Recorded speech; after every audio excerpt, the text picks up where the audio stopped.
Dearest love, he had alighted from the bus as none of the cars would go any further for fear of getting stuck in the mud, and the people were also not moving as the mud was thick after the rains. There ahead lay their homes, and behind, for most of them, was nothing except work and nowhere to sleep. He said he had to be with his family for the rains would not stop for long, and he removed his shoes and put them in a plastic bag. A man wearing suit, and he removed almost everything and put them in the plastic bag and set off barefooted, walking in the mud. The rest watched, many saying they were not going to be that foolish. But he did not listen to anyone as he made his way across the great divide through the dirty mud.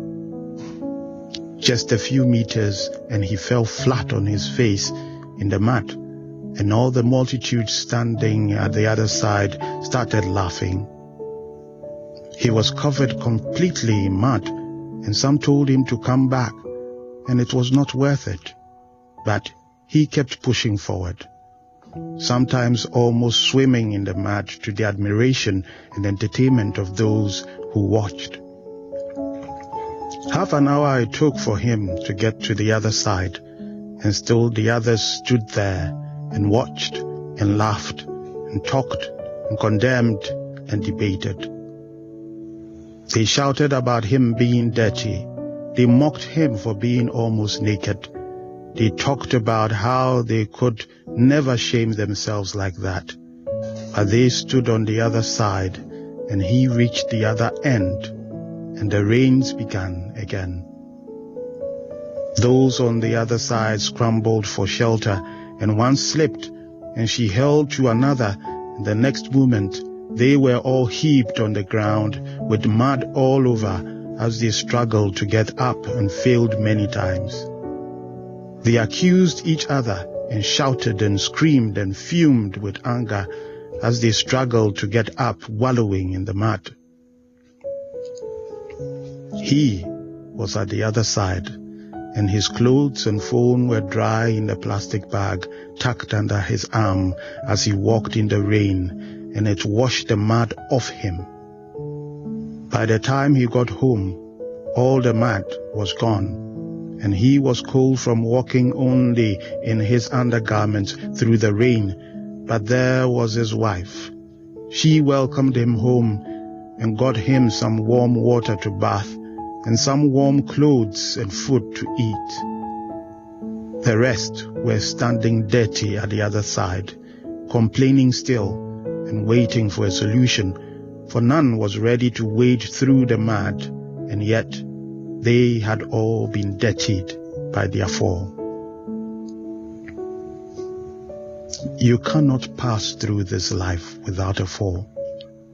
You can fall while striving to reach home, or you can fall while just standing still, complaining about everything and everyone. The call is not for the righteous, but for the repentant, and so it is written. If we say that we have no sin, we deceive ourselves, and there is no truth in us. But if we confess our sins to God, He will keep His promises and do what is right. He will forgive us our sins and purify us from all wrongdoing. If we say that we have not sinned, we make a liar out of God, and His word is not in us. 1 John chapter 1, verse 8 to 10. There is a Father's welcoming arms for everyone who perseveres through the mud and filth of this world with faith. I am the first and the last, the beginning and the end. Happy are those who wash their robes clean and so have the right to eat the fruit from the tree of life and to go through the gates into the city. But outside the city are the perverts and those who practice magic, the immoral and the murderers, those who worship idols, and those who are liars, both in words and deeds. Revelation chapter 22, verse 13 to 15. Stay blessed, trust and obey, for there is no other way. Okay.